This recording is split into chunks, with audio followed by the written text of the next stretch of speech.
Hi friends, welcome to MEL updates. ఈ వీడియోలో ఇప్పుడే మరొక లేటెస్ట్ అప్డేట్తో మేము ముందుకు వచ్చాను. సో దానికి సంబంధించిన పూర్తి వివరాలు కూడా చూద్దాం. మనం టాపిక్లోకి వెళ్ళిపోదాం. కుంగిన భూమి.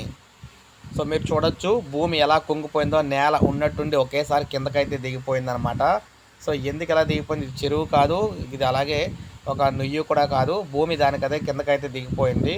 ఇది మనకి వైఎస్ఆర్ జిల్లా చింతకొమ్మ దిన్నె మండలం బైనపల్లె గ్రామ సమీపంలోని పొలంలో 30 అడుగుల వెడల్పు, 35 అడుగుల లోతు వరకు భూమి కుంగి పెద్ద గొయ్యి ఏర్పడింది.